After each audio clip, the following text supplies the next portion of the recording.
Hello, and welcome to our journey into the mists of history. Today, we begin a series dedicated to one of humanity's most enduring mysteries, the Lost City of Atlantis. Our first episode goes back to the very beginning, to the source of it all, Plato's quiet description. Imagine ancient Greece, not a place of clashing armies or roaring crowds, but a quiet, contemplative space. In the calm stillness, a philosopher named Plato sits, a candle flickering beside him, casting long shadows. He dips his stylus and begins to write, not with haste or frantic energy, but slowly, deliberately. He's not telling a story of war or conquest. He's painting a picture with words, describing a faraway place, a quiet island nestled in a forgotten sea. He called this place Atlantis. Plato tells us that Atlantis once existed in the distant past, far beyond the Pillars of Heracles, which we now know as the Strait of Gibraltar. This wasn't just any island. It was a continent-sized power, situated in a region where the vast Atlantic Ocean moved softly, its waves gently lapping against the shores day after day. He describes a world of profound tranquility. Think about how most ancient tales are told. They're filled with thunderous gods, heroic battles, and earth-shattering events. But Plato's description of Atlantis is different. It's steady, careful, almost meditative. It's as if he's not trying to thrill us, but to guide us into a memory, a long, gentle picture of a peaceful, advanced civilization. He speaks of its structure with a philosopher's precision. Atlantis, as Plato saw it, was a masterpiece of design and natural beauty. At its heart lay a central island, surrounded by concentric rings of land and water. 3 rings of water and 2 of land, created, according to the legend, by the god Poseidon himself. These canals weren't just for defense. They were arteries of commerce and life, connecting the city to the outer sea. Great bridges arched over these waterways, wide enough for ships to pass beneath them, creating a seamless flow between the different zones of the metropolis. The land itself was rich and fertile.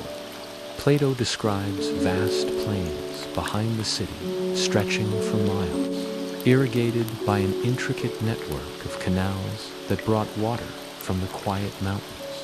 These plains produced an abundance of food, enough to support a massive population in comfort and luxury.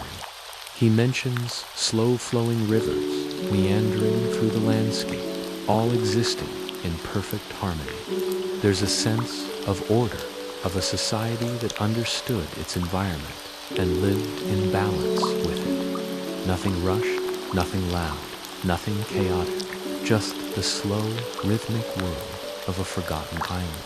The city itself was a marvel. The outer wall was coated in brass, the middle in tin, and the inner wall of the Acropolis, the citadel, was said to flash with the red light of orichalcum, mysterious metal, second only to gold in value. Imagine the sight, a city that shimmered under the sun, its walls glowing with metallic light. Inside, there were temples of incredible size and beauty, statues of gold, and royal palaces that housed generations of wise kings. Yet, even with these descriptions of incredible wealth, the tone remains measured. Plato isn't boasting, he's chronicling. He describes a place of calm, order, and gentle routines.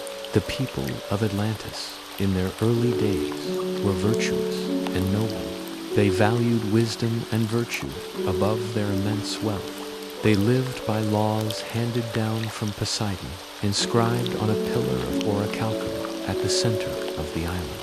As Plato wrote, the flame of his candle dancing on the old scrolls, he was preserving a vision of what humanity could be at its best, organized, prosperous, and wise.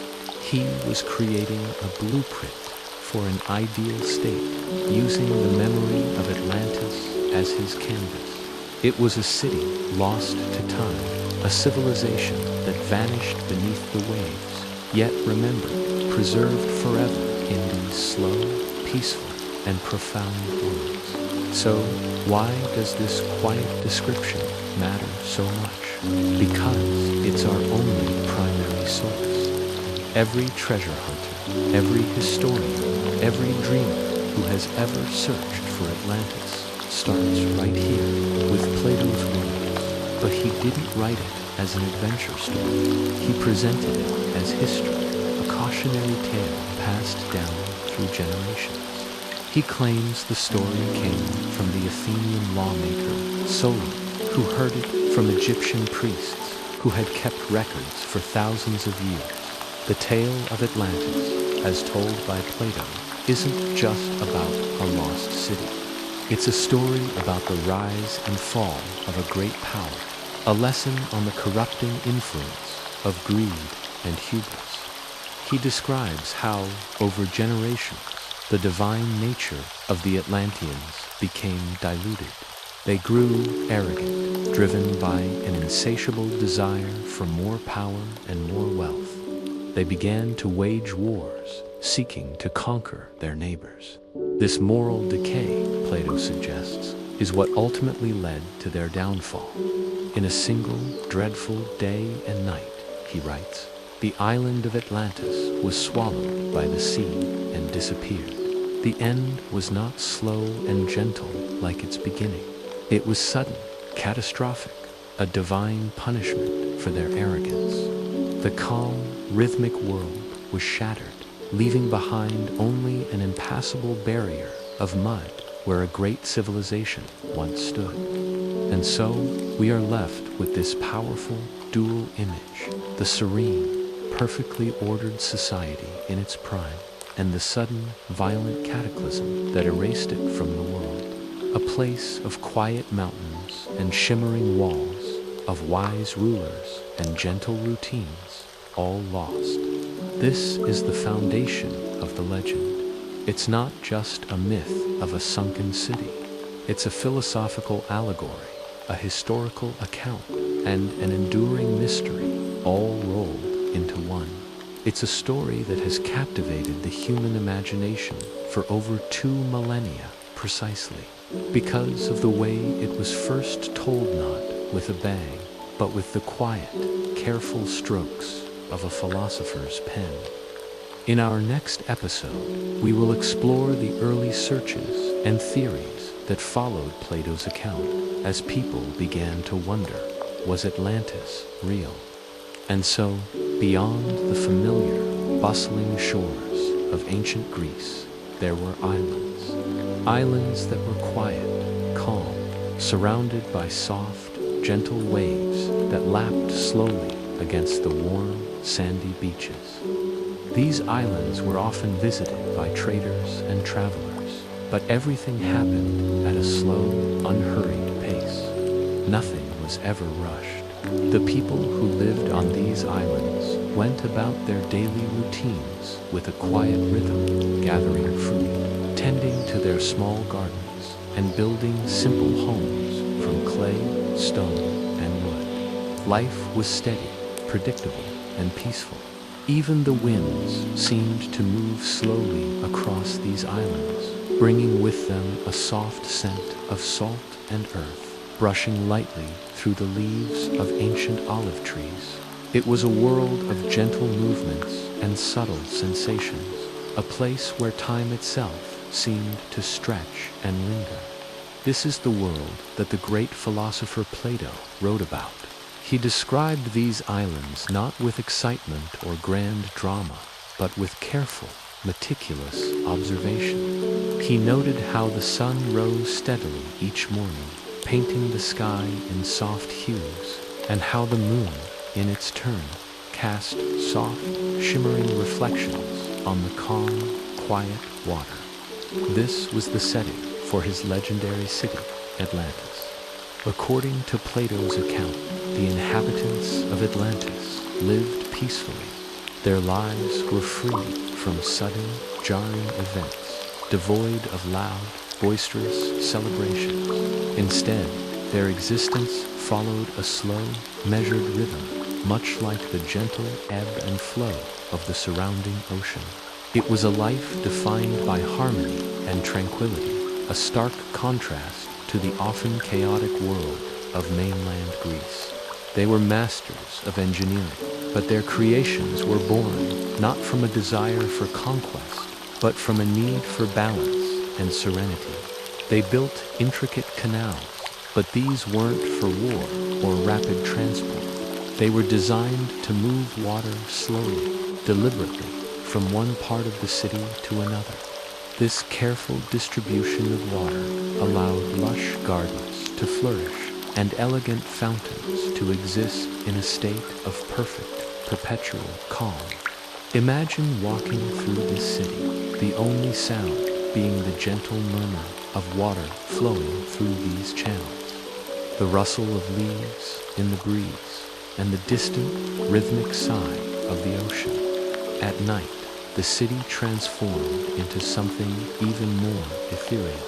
When the moonlight touched the rooftops, the entire city looked serene, almost magical.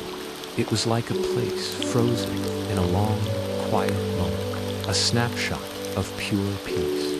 This is the image Plato imagined, and he wrote about it slowly, carefully choosing his words so that anyone reading his work thousands of years later could feel the stillness and the gentle peace of this faraway, mythical land. He wanted his readers to experience the profound tranquility that he envisioned for Atlantis. And so, Atlantis existed. It came to life in soft lines on a page, born from the slow, thoughtful recollection of a philosopher. It wasn't a city of thunderous armies or epic battles, but a city of calm islands and gentle waters, a testament to an ideal of peace and harmony. It was a place remembered not in historical records of conquest, but only in words and in the quiet, boundless realm of imagination. This version of Atlantis invites us to consider what a society built on calmness and quiet contemplation might look like. Plato's description serves as more than just a story of a lost city. It's a philosophical exploration. He uses the image of Atlantis to explore concepts of the ideal state of a society living in perfect balance with itself and with nature. The slow pace of life wasn't a sign of laziness or lack of ambition. It was a deliberate choice, a cultural value. The people of Atlantis, in this telling, understood that true richness wasn't found in wealth or power, but in the quiet moments of daily existence, in the appreciation of the natural world, and in the strength of their community. The architecture itself reflected this philosophy. Homes built from natural materials blended seamlessly into the landscape. Public spaces were designed for quiet reflection, not for loud spectacle. Even their art and music would have likely mirrored this sense of calm, featuring gentle melodies and imagery drawn from the serene environment around them. It was a civilization that found its strength not in outward aggression, but in inner peace. A society where the rhythm of human life was perfectly synchronized with the rhythm of the tides. This Atlantis is a place to be felt, not just seen. You can almost feel the warm sun on your skin, the soft sand between your toes, and the gentle sea breeze carrying the scent of olive groves and salt water. It's a sensory experience, a journey into a world where every detail is designed to soothe the soul. Plato's writing acts as a form of guided meditation, leading us away from the noise of our own lives and into a space of profound quiet. This is the enduring power of Plato's Atlantis. It's not just a legend of a sunken city. It's a dream of a peaceful world, A world where progress is measured not by speed, but by stability. Where greatness is found not in conquest, but in contentment. A city built on the foundation of calm, remembered forever in the quiet corners of our imagination. A timeless symbol of a more serene way of life. Have you ever imagined a world completely free from the rush, the noise, the relentless pressure of modern life? A place where time itself seems to slow down, where every action is deliberate, gentle, and full of purpose. Today, we journey to such a place, a city lost to time, but not to legend, Atlantis. Let's peel back the layers of myth and mystery to explore the serene, almost meditative daily life of its inhabitants, as whispered through the ages. And so, we find ourselves in the heart of Atlantis. The air is still, carrying only the faintest murmur of existence. In this calm, quiet city, the people moved with a grace that bordered on ceremonial. There was no rush, no urgency. Each day unfolded slowly, deliberately. Imagine waking not to an alarm, but to the gentle, diffused light filtering through crystalline structures, the soft hum of the city stirring to life. Let's walk through the city together. Here, some citizens are tending to their gardens. They're not just farming, they're communing with the earth. Watch as they gently plant seeds, not with haste, but with reverence. They water them slowly, watching as each drop is absorbed into the rich soil. They observe the soft sprouts appear, not over days, but over long, quiet hours, marking the passage of time with the subtle growth of life itself. There's a profound connection here, a partnership between the gardener and the plant. A silent dialogue understood only in stillness. Now, let's wander along the wide streets. They are not paved with rough asphalt, but with smooth, luminous stone that seems to glow from within. The houses are low and simple, built in harmony with the landscape, not in defiance of it. As people walk, their footsteps don't clatter. They echo softly, a gentle percussion against the quiet backdrop of the city. Each step is measured, unhurried, as if they are walking on sacred ground, which, in a way, they are. Let's drift towards the central marketplace. You might expect a cacophony of shouting vendors and bustling crowds, but not here. In the Atlantean market, traders exchange goods in a calm, measured way. Their voices are soft, almost whispers. They take their time, examining every item with careful attention, not just for its value, but for its story, its craftsmanship. A potter might spend a long while explaining the curve of a vase. A weaver might describe the pattern in a tapestry with poetic detail. Commerce wasn't about rapid transactions. It was about meaningful exchange, a sharing of skill and spirit. Listen closely. Can you hear it? Near the grand fountains that dot the city, children are playing, but their laughter is not a shriek. It's a gentle, bubbling sound, almost musical. It mixes with the sound of the flowing water, creating a soft, hypnotic rhythm that seems to match the very heartbeat of the city. Their games are not frantic or competitive. They are cooperative, imaginative, flowing like the water they play beside. It's a childhood of wonder, not of worry. Even the animals in Atlantis seem to have absorbed the city's peaceful essence. Dogs aren't barking or chasing. They are lying contentedly under the shade of strange bioluminescent trees. Birds move slowly from branch to branch, their calls melodic and infrequent, as if they too understand that there is no need to hurry. All of nature seems to be in a state of tranquil coexistence, a testament to the harmony that permeates every aspect of Atlantean life. The city's leaders, often described as philosopher kings, don't rule from high towers. They walk among the people. They observe, they listen, but they never hurry. Decisions are made slowly, carefully, with immense deliberation. They understand that a hasty judgment can ripple through their society, disrupting the calm order. Wisdom, for them, is found in patience and deep reflection, not in quick action.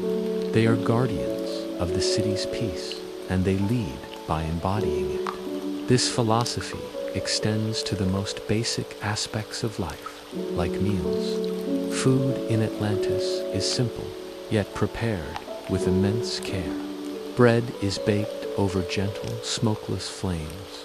Fruits and vegetables, glowing with an inner light, are arranged on plates like works of art. Water is drawn slowly from deep, pure wells. Every part of preparing and eating a meal is a ritual of gratitude and mindfulness. It's not about refueling. It's about nourishing the body and the soul, done with patience, without hurry, without concern. As the sun, or perhaps a central crystal source of light, moves slowly across the sky, it casts a soft, warm glow over the stone streets and lush gardens. The city continues in its gentle rhythm. Each day flows quietly and seamlessly into the next. There are no jarring transitions, no frantic ends or beginnings. It's a continuous, unbroken stream of peaceful existence. The concept of being bored would be utterly foreign here. In the stillness, they found not emptiness, but fullness. In the slowness, they found not stagnation, but a deeper, more profound form of progress. This is the image that comes down to us, described in soft words by thinkers like Plato. He wanted us to feel it, to hear the slow, peaceful heartbeat of this lost city. A civilization remembered not for its wars or its frantic conquests, but for its profound calm, its deep quiet, and its long, beautiful, uneventful days. It serves as a powerful reminder, a whisper from the past, that perhaps the greatest treasure we could ever find is a world at peace with itself. What do you think? Could a society like this truly exist? Could we, in our own lives, create small pockets of Atlantis, moments of deliberate calm and quiet intention? The legend lives on, not just as a story of a sunken city, but as an ideal of a more serene way to be. Today, we're exploring the very bones of the lost city of Atlantis, its architecture. Imagine a city born not from ambition, but from a deep, quiet harmony with the world. This is the Atlantis Plato hints at, a place where buildings didn't shout for attention, but whispered tales of peace and purpose. The homes of the Atlanteans were models of serene simplicity. Picture houses crafted from smooth, cool stone, their surfaces pleasing to the touch. The roofs, made of soft, sun-baked clay, curved gently, designed to shed the rain without fuss. Small, thoughtfully placed windows allowed the gentle sunlight to filter in, painting moving patterns of light and shadow across the floors. It wasn't about grand views, but about inviting a soft, natural glow into their private spaces. Inside these homes, the atmosphere was one of tranquility. The air was cool, the rooms uncluttered. The focus was on creating a sanctuary from the world, a space for quiet reflection and family life. Every element, from the texture of the walls to the way light entered a room, was considered for its effect on the human spirit. It was architecture designed to soothe the soul, to foster a sense of inner peace that mirrored the city's outward calm. Beyond the homes, the city's public buildings shared this same understated elegance. Some structures rose taller than the houses, not as symbols of power, but as gathering places for the community. These were halls for meetings, for civic discourse, or perhaps simply quiet observatories for watching the stars and the slow-changing seasons. Their walls were unadorned, free of intricate carvings or lavish displays. Their beauty lay in their perfect proportions, their steady and enduring construction. They were built to last, to serve generations, to stand as a testament to stability and careful craftsmanship. Each stone was laid with precision, a deliberate act of creating something both functional and beautiful in its form. The streets of Atlantis were unlike the chaotic thoroughfares of modern cities. They were wide and clean, paved, not with harsh asphalt, but with small, smooth stones that felt good underfoot. Walking through Atlantis would have been a peaceful experience. Running alongside these streets were narrow canals, little veins of life carrying fresh water throughout the city. The sound of trickling water would have been a constant, gentle backdrop to daily life, a soothing murmur that connected every district. These canals were more than just infrastructure. They were an integral part of the city's aesthetic. They fed into small, serene fountains located in public squares and courtyards. Imagine walking through the city and coming across a quiet pool, its surface reflecting the sky, the sound of a small fountain adding to the peaceful ambience. The water was a unifying element, a symbol of purity and flow, connecting homes, public spaces, and the natural world in a continuous, gentle cycle. Dotted throughout the stone city were pockets of vibrant life, the gardens of Atlantis. These weren't wild, untamed patches of nature, but carefully planned spaces that complemented the architecture.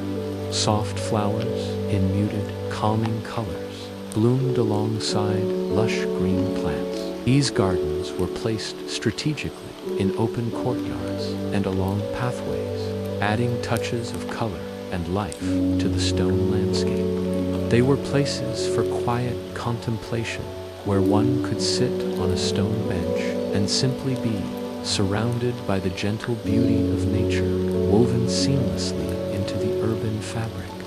The fragrance of flowers would mix with the cool air, creating a multi-sensory experience of peace. The overall impression of Atlantis was one of quiet dignity. It was a city that did not need to be loud or ostentatious to be magnificent. There was no unnecessary extravagance, no gilded statues or gaudy decorations designed to impress or intimidate. Every building, every wall, every street was designed to blend quietly and harmoniously with the natural rhythm of life. It was a city built by people who understood the value of simplicity, who found beauty not in complexity, but in clean lines, natural materials, and thoughtful design. It was a testament to a society that valued community, nature, and inner peace above all else. Even the temples, the most sacred spaces in the city, embodied this principle of serene restraint. Dedicated to gods, we can now only guess at these structures stood in silent majesty. Their smooth, towering columns rose softly toward the sky, unadorned yet powerful in their simplicity. They weren't designed to inspire fear or awe through overwhelming scale, but to evoke a sense of reverence and tranquility. The courtyards surrounding the temples were vast, quiet spaces where long, slow shadows would stretch across the pavement as the sun moved across the sky. These were places for personal reflection and spiritual connection, not for grand public spectacle. Plato, our primary source for this vision, described these details with a slow, careful hand. His words paint a picture so vivid that we can almost walk these quiet streets ourselves. He wanted us to feel the calm, to understand the steady, unshakable peace that was the city's defining characteristic. His description isn't just an architectural blueprint, it's a window into the soul of the Atlantean people, a people who built their world to reflect their values, creating an environment that nurtured tranquility and mindfulness. In our minds, the city seems almost frozen, not in ice or stone, but in a state of profound tranquility. It's a place where time itself seemed to move more slowly, where every moment felt long, gentle, and peaceful. The rhythm of life was not dictated by the frantic pace of commerce or conquest, but by the rising and setting of the sun, the gentle flow of water, and the slow turn of the seasons.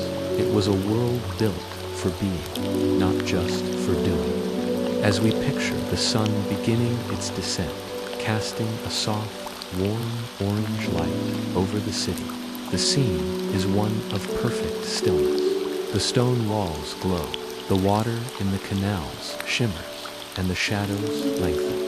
Atlantis remains calm, silent, and steady. A city lost to the depths of the ocean, but remembered in these quiet words and in the gentle corners of our imagination.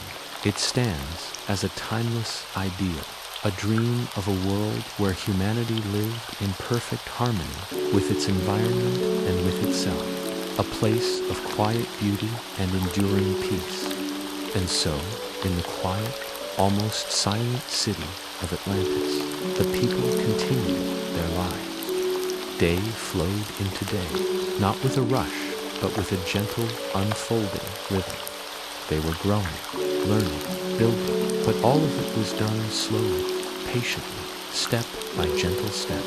This wasn't a civilization driven by conquest or a frantic desire for more. It was a civilization that found its strength in stillness, its progress in patience.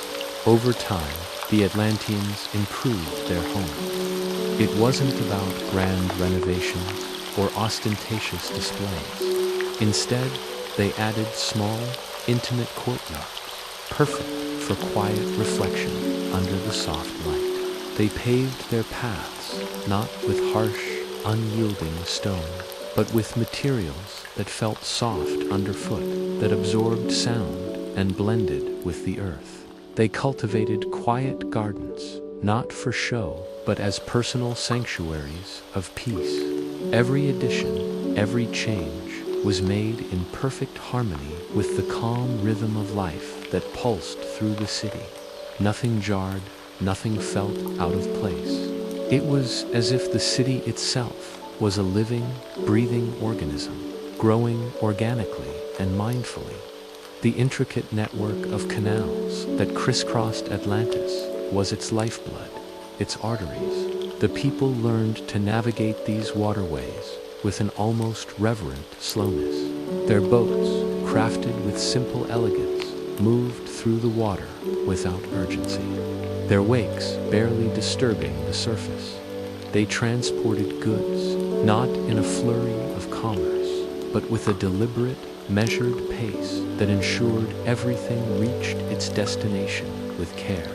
Often, they would take to the water for no reason other than to enjoy the gentle sway of the boat, to feel the cool breeze, and to watch the city glide by in silent majesty.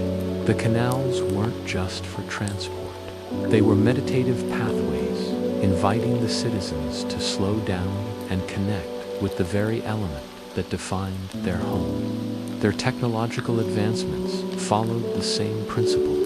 They discovered simple tools, yet these tools were remarkably effective. With patient hands, they learned to shape stone, not by brute force, but by understanding its grain, its weaknesses, its inherent beauty. They could carve wood into intricate forms that seemed to have grown that way naturally. They built bridges that were both functional and beautiful, arches that seemed to float over the water. But every strike of the hammer, every cut of the saw, was done at a patient, measured pace. There was no rush, no hurried deadline. The process was as important as the result. Each act was deliberate, a meditation in creation. This careful approach ensured that everything they built was made to last, imbued with the focused energy of its creator. Even the governance of the city mirrored this philosophy. The leaders of Atlantis, whether they were called kings, priests, or elders, made their decisions with immense care. There were no rash decrees or impulsive actions. They would gather, perhaps in a quiet garden or a sunlit courtyard, and consider every small detail of a problem. They weighed the potential consequences, not just for the present, but for generations to come. Their primary goal was to maintain the calm, harmonious order that was the city's greatest treasure. The well-being and peace of the people were paramount.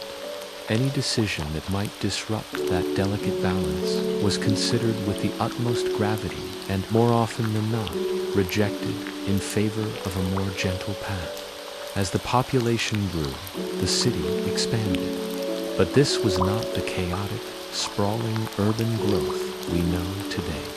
Atlantis spread naturally, like a ripple in a pond. New districts were planned with the same care as the original city center. Streets remained wide, allowing for space and light. Quiet courtyards were a mandatory feature of every new neighborhood, ensuring that even in a larger city, pockets of tranquility could always be found. The buildings, though new, were designed to fit softly into the gentle landscape, never dominating, never shouting for attention.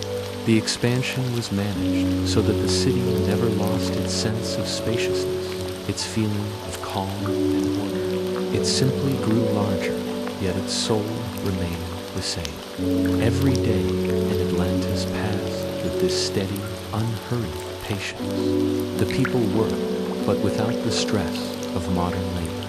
They walked, but without the frantic pace of a daily commute. They spoke, but in measured tones, not shouting over one another.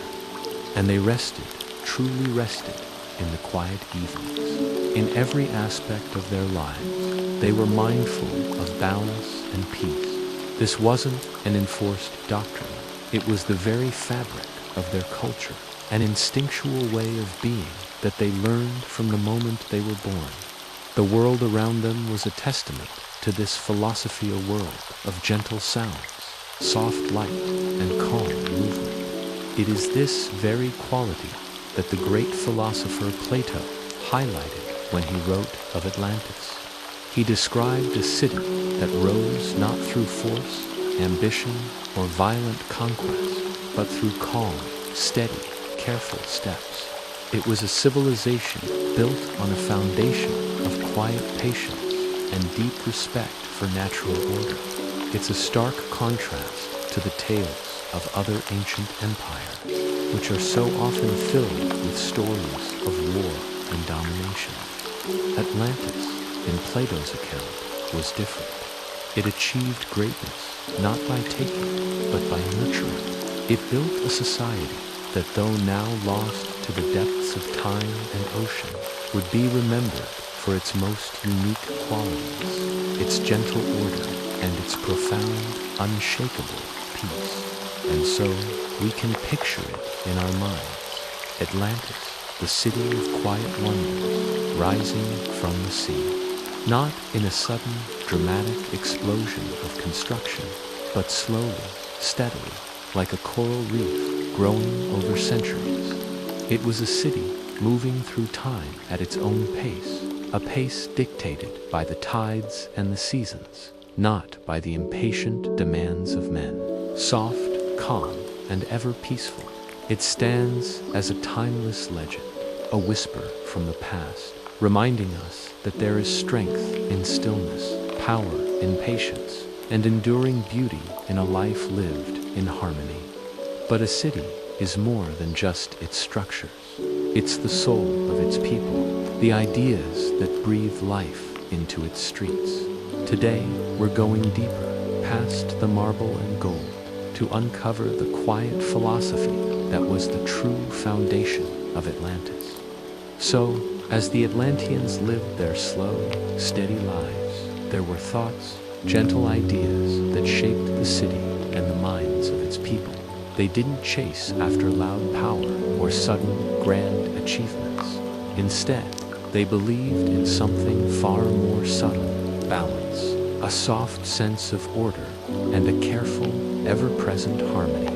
Their greatness wasn't found in conquest, but in the small, deliberate, everyday choices they made. Plato, when he wrote of these ideas, wasn't trying to create a tale of high drama or excitement. His purpose was to observe, to capture the quiet, almost meditative nature of this civilization. He wanted to show the world the subtle ways in which a city could remain calm and peaceful, not through force, but through a shared understanding. Imagine the people of Atlantis. They didn't just look at the sky, they thought about the stars, their slow, silent dance across the cosmos. They watched the gradual movement of the sun, charting its path not just for timekeeping, but to align their own lives with its rhythm. The gentle, predictable changes of the seasons weren't just weather. They were a guide, allowing their daily routines to flow in perfect sync with the natural world around them. This philosophy wasn't just an abstract concept. It was woven into the very fabric of their society. Every law, every custom was crafted slowly and carefully. The goal was always the same: to maintain tranquility and prevent the jarring disruption of sudden chaos. There was no rush to legislate, no hurried judgments. Everything was considered, weighed, and implemented with a gentle hand, ensuring the city's delicate balance was never disturbed. This way of life began in childhood. Even the children of Atlantis learned to move gently, to speak softly, to observe the world around them quietly. They were taught to understand life without haste, absorbing the quiet philosophy that shaped their parents' lives. It wasn't about suppressing joy or energy, but about channeling it in a way that respected the peace of the community. They learned that true strength wasn't in being the loudest, but in being the most aware. The Atlanteans held a core belief that rushing or trying to force events would only disturb the calm. They saw the world as a complex, interconnected system, and they knew that yanking on one thread could unravel the entire tapestry. The steady peace they worked so carefully to maintain was precious, and they protected it by avoiding impatience and aggression. They trusted in the natural unfolding of time, believing that the right outcomes would arrive in their own moment without being forced. This is the picture Plato painted for us. He wrote of all this slowly, his words chosen with the same care the Atlanteans applied to their own lives. He layered each detail in gentle, unhurried prose, not just to tell a story, but to make us feel it. He wanted anyone listening or imagining to feel the soft, steady rhythm of Atlantis beating like a quiet drum. He wanted us to understand the philosophy that guided every single peaceful day in that mythical city. And so, we see that Atlantis existed not in a history of dramatic events or epic battles, but in quiet principles. It was a civilization softly guided by the slow, gentle passage of life. Its legacy isn't one of empire, but of an idea, the idea that a society can thrive on peace, balance, and a deep connection to the natural world. It was a city remembered only in gentle words, a soft echo in the vast corridors of time. This idea of a tranquil, ordered society is a powerful one. It speaks to a deep human longing for peace, for a life lived with intention rather than in a constant state of reaction. The Atlantis of Plato's mind wasn't just a place, it was a state of being. It was a testament to the possibility of harmony, both within ourselves and with the world around us. Think about our own world, so often characterized by speed, noise, and constant pressure. The Atlantean philosophy offers a profound contrast. It asks us to consider what might happen if we valued stillness over speed, observation over action, and harmony over individual achievement.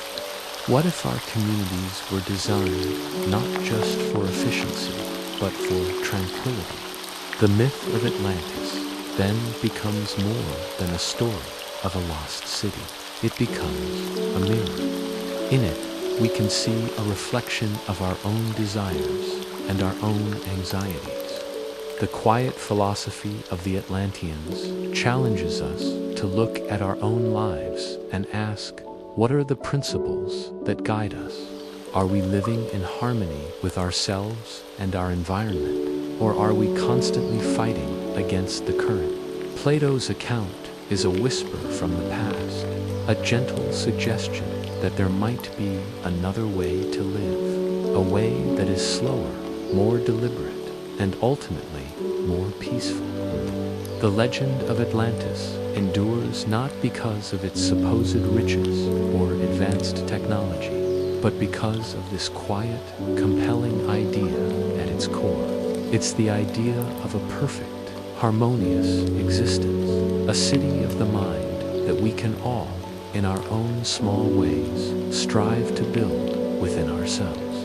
It's a blueprint for peace, written in the gentle language of myth. As we conclude this chapter of our exploration, we're left with this beautiful, serene image of Atlantis, a city not lost to a cataclysm of waves, but one that lives on in the quiet corners of our imagination, forever reminding us of the profound power of peace.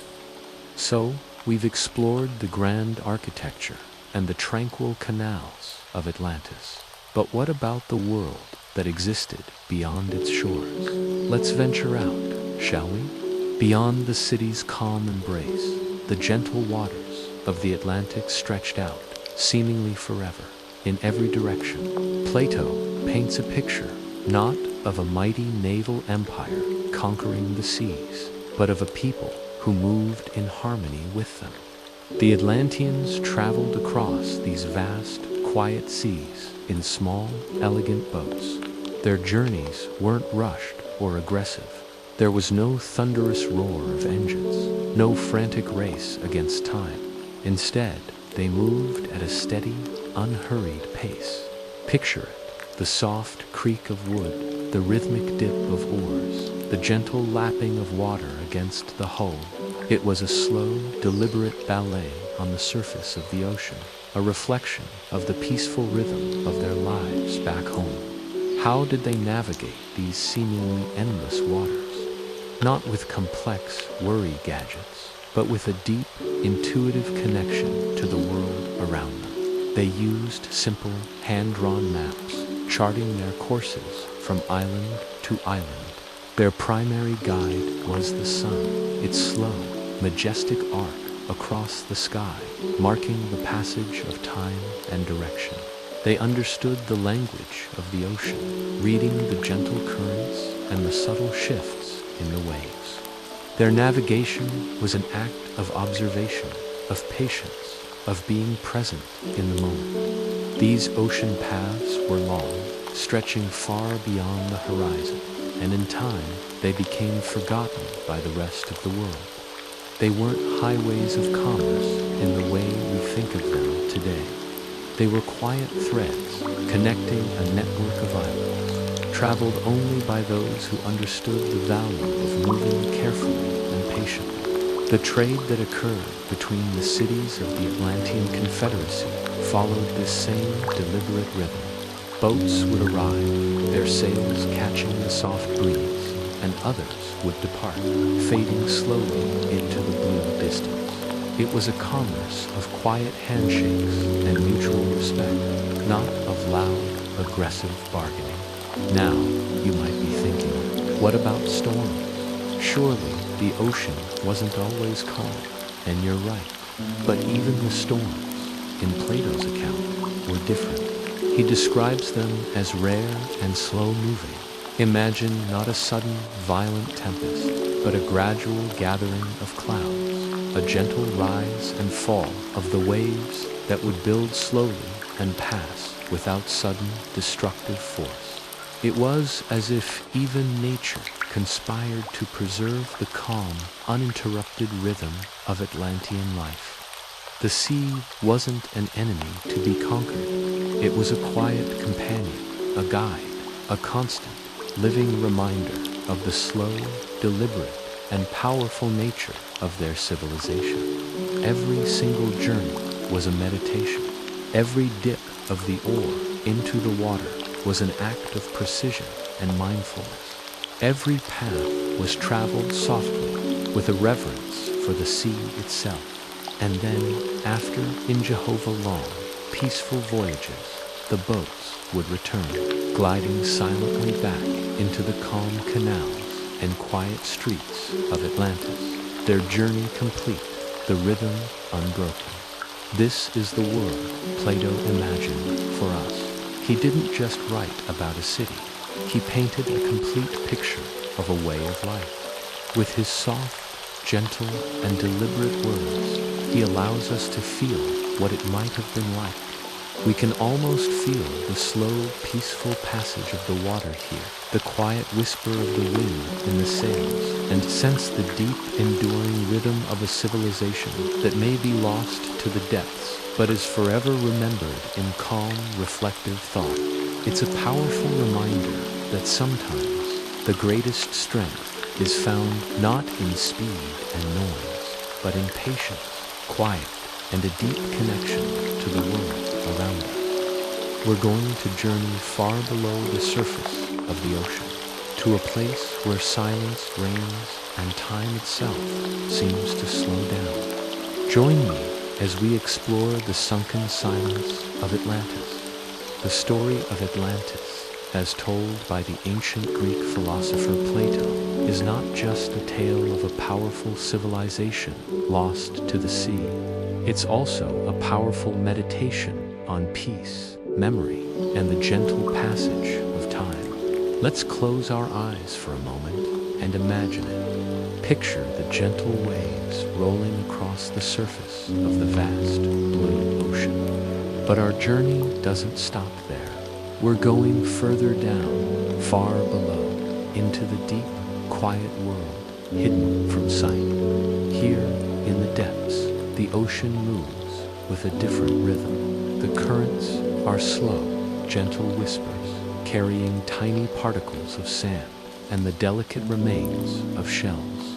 Everything drifts quietly, without hurry, in a slow-motion dance. This is the world that Plato imagined for his sunken city. He didn't describe a violent, chaotic end. Instead, he painted a picture of a city settling softly, peacefully, beneath the calm waters. There was no loud disruption, no catastrophic crash, just a quiet descent into a new, silent existence. Imagine the grand buildings of Atlantis, structures that once stood tall and proud against the sky, now resting quietly on the ocean floor. Their strong stone walls, once sharp and defined, are now softened by the gentle, persistent touch of water and time. The city is long forgotten by the world above, but it lives on in our thoughts, in our careful imagination. It's a ghost city, not of haunting, but of tranquility. As we mentally drift through this sunken metropolis, we can see schools of fish moving with an unhurried grace. They glide through the submerged streets, their silver scales catching the faint, filtered light from above. They slide past ancient columns, monuments to a forgotten glory, and through what were once lush gardens. The plants are gone, replaced by soft, waving seagrass and colorful corals. The fish move without disturbing a single stone, a single remnant of the past. They are the new, silent inhabitants of this underwater kingdom. The silence here is unlike anything on the surface. It's a deep, profound, and complete stillness. It's a silence so quiet that you can almost feel the gentle, rhythmic heartbeat of the lost city, a soft pulse that continues even beneath the immense pressure of the waves. It's a peace that settles over your soul, a calming presence that speaks without words. This is the heart of Plato's vision, a city not destroyed, but transformed. Even the ocean currents contribute to this sense of eternal calm. They move in long, lazy arcs, spreading slowly across the landscape. They are like a soft, unending lullaby, sung to the ruins below. It's a song of peace, a melody of slumber. This eternal song ensures that the city's rest is undisturbed, preserving its serene atmosphere for all of eternity. Atlantis, remembered only in words and whispers, continues to exist as this quiet memory held in the gentle embrace of the endless ocean.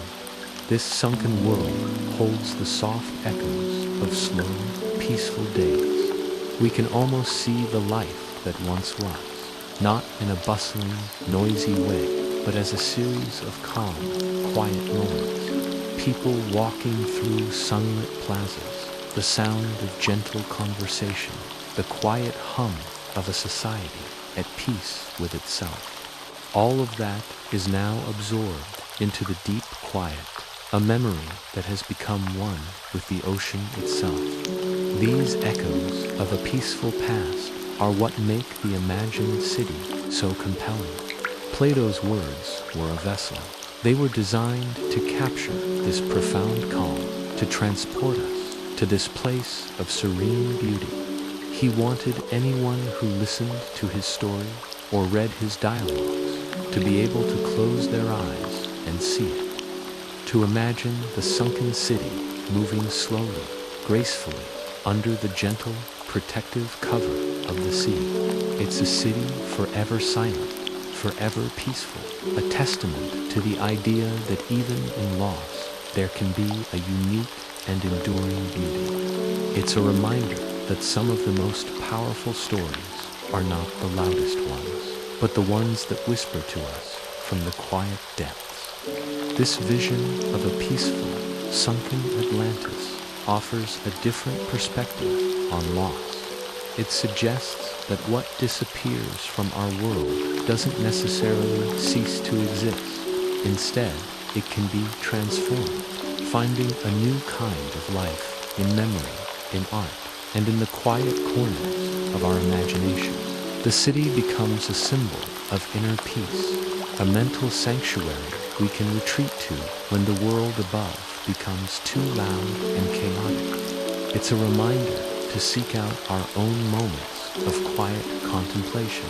So, the next time you look out at the ocean or hear the sound of the waves, perhaps you'll think of this sunken silence. Maybe you'll imagine the grand, quiet city resting below, bathed in the soft, filtered light of the deep. A world where time moves differently and peace is the ultimate meaning. Plato gave us more than just a legend. He gave us a beautiful, calming thought experiment, a place to visit in our minds, a city forever silent, forever peaceful, waiting in the deep. I hope it brought you a sense of calm and wonder. In our modern age, with all our incredible technology, you might think finding a lost city would be simple, but the search for Atlantis isn't a frantic treasure hunt. It's a slow, careful, and almost meditative process, mirroring the very qualities that Plato described. So, where does the search stand today? Many people are still deeply fascinated by the legend, and the quest continues across oceans and maps. Modern explorers, armed with both ancient texts and cutting-edge science, study the seas, examine islands, and trace the powerful currents that shape our planet. It's a deliberate journey, marked by patience. There's no rushing, no frantic digging. The ships that sail these missions often move softly, their engines quieted, their movements gentle, almost as if they repaying respect to the calm waters that might hold the secrets of the lost city. It's less of an invasion and more of a pilgrimage. Researchers use incredibly precise instruments. They take core samples from the seabed, studying layers of sediment that act like a history book of the ocean floor. They use multi-beam sonar to map the underwater terrain with stunning accuracy, measuring every rise and fall, analyzing every anomaly. This process is painstakingly slow, designed to avoid disturbing the profound quiet of the deep. It's about listening to the ocean, not shouting at it. Every piece of data is gathered with a gentle touch, preserving the sanctity of the potential site. Imagine being on one of these expeditions. Days turn into weeks, and the vast expanse of the ocean is your entire world. Sometimes, the sonar picks up something unusual, a collection of stones in a strangely geometric pattern, or a large, flat shape hidden beneath layers of sand. In those moments, imagination takes over. Softly, quietly, the crew might wonder, could this be it? Could these be the remnants of a harbor, a temple, or a wall from the lost city? These discoveries are whispered, not shouted. Nothing is ever certain, and the mystery only deepens, wrapped in the calm, silent embrace of the sea. The technology itself has evolved to be part of this gentle approach. Advanced submarines, or ROVs, remotely operated vehicles, can glide through the crushing pressure of the deep sea. Their powerful lights softly illuminate the silent depths, revealing a world few have ever seen. It's not about loud, disruptive exploration. It's about becoming a quiet observer in a world that has been hidden for millennia. The sonar pings are like soft heartbeats, carefully mapping the unknown without disturbing its peaceful slumber. Plato's description of Atlantis is the foundational text for these explorers. His account of a city built in concentric rings of land and water, a place of order, harmony, and advanced engineering, guides their search in slow, careful ways. His words remind them that Atlantis, if it truly existed, was a place of patience and quiet order. Therefore, the search for it must honor that spirit.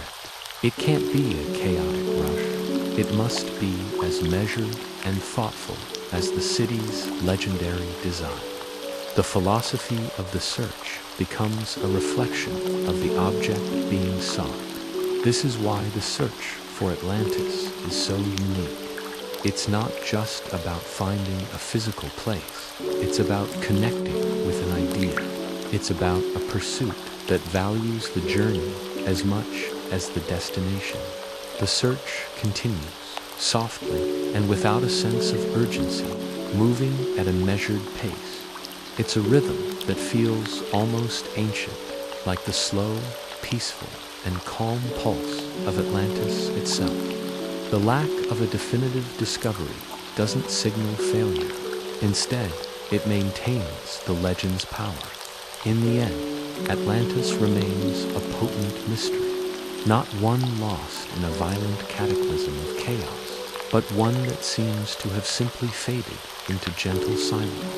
It rests under the vast, quiet ocean, and, perhaps more importantly, within the careful, respectful imagination of anyone who dares to seek it. It teaches us that some of the greatest discoveries are not about what we find, but about how we choose to look for them. The quiet patience of the search is, in itself, a kind of treasure.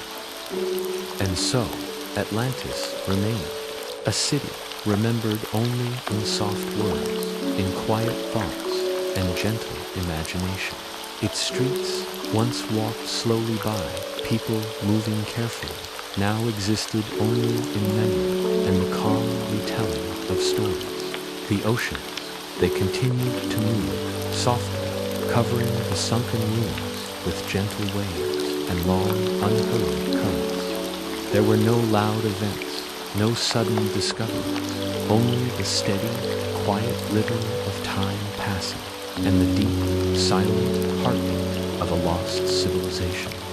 Plato's words softly preserved this calm, allowing anyone reading or listening to feel the peacefulness of a city that once was. The mystery of Atlantis was endless, not because it was unknown, but because it was quiet, gentle, and patiently resting beneath the soft, whispering waves. Even now, when people speak of it, they speak slowly, softly, allowing the mind to wander into the calm and serene life of a city lost, but never hurried.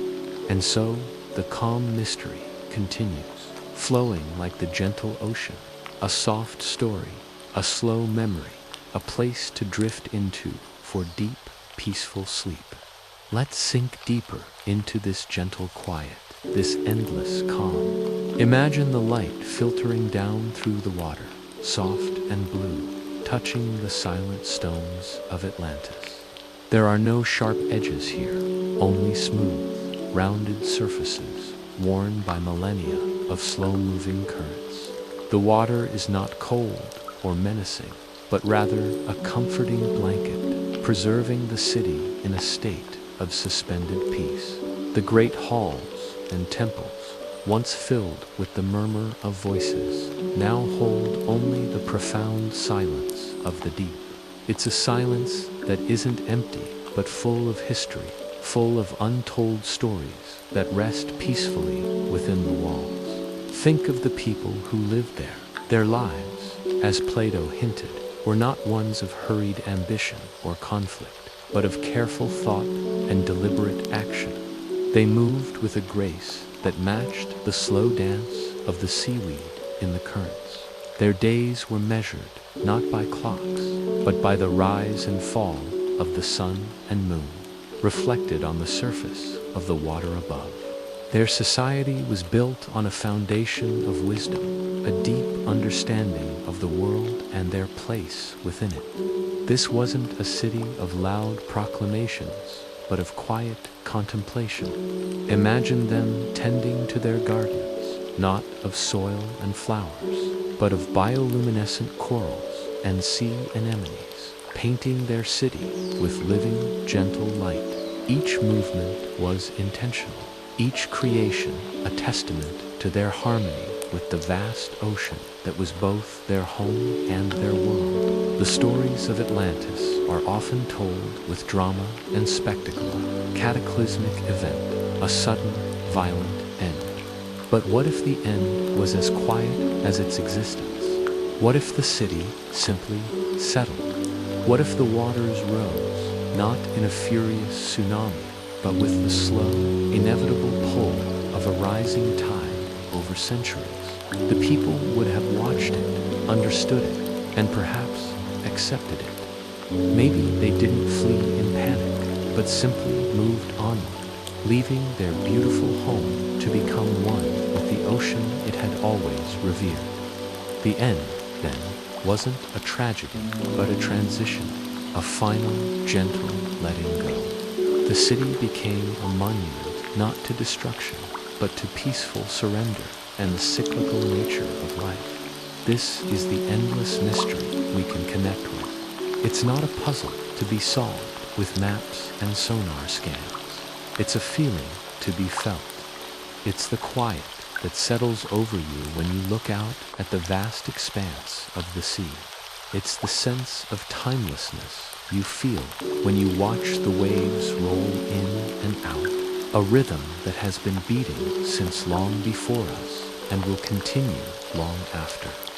Atlantis exists in that space, in that feeling, It's a mental landscape we can visit whenever we need to escape the noise and hurry of our own world. When we speak of Atlantis in this way, we are not just telling a legend. We are participating in its continued existence. We are breathing life into its quiet streets with our own calm thoughts. We are becoming temporary citizens of a city built on peace. The gentle retelling of the story is like a current that flows from Plato through the centuries to us. We feel the peace of the city he described, the serenity of a civilization that valued contemplation over conquest. The mystery endures because its core is not a secret to be uncovered, but a tranquility to be experienced. Think of the ruins, covered now in sand and silk. Sea creatures drift through the ancient doorways. A slow-moving turtle might glide over what was once a bustling marketplace. A school of tiny silver fish might glitter in a beam of light, illuminating a forgotten amphitheater. Nature has reclaimed this city, not with violence, but with a gentle embrace. It has become a part of the ocean's ecosystem, a sanctuary for life that thrives in the quiet depths. The architecture of Atlantis now serves a new purpose, providing shelter and foundation for the creatures of the sea. It's a beautiful, slow transformation.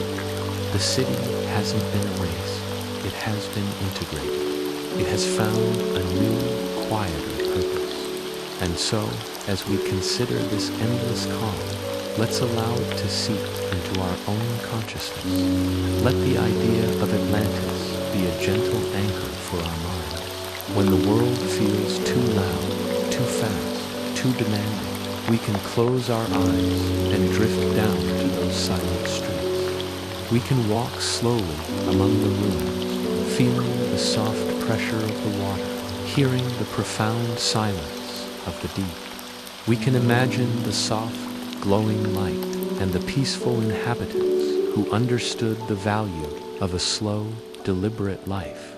The story of Atlantis, in this light, is not a tale of a lost empire, but a gift of a found serenity.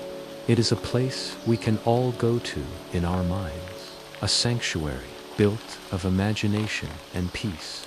It's a slow memory, a soft story that continues to flow like the gentle ocean itself, a place to drift into for deep, peaceful rest, a calm mystery that doesn't need to be solved, only to be felt, to be experienced, and to be cherished.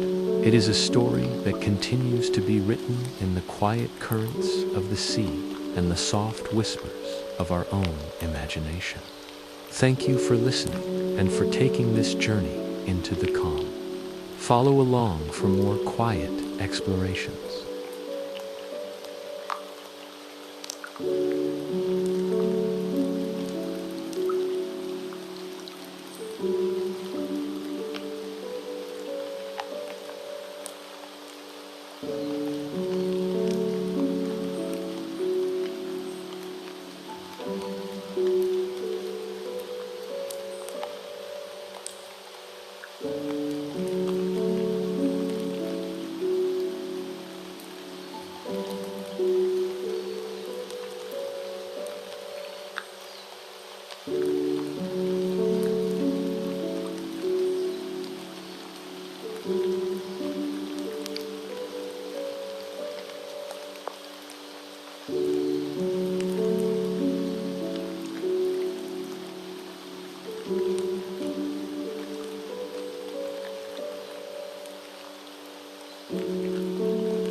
Mm-hmm.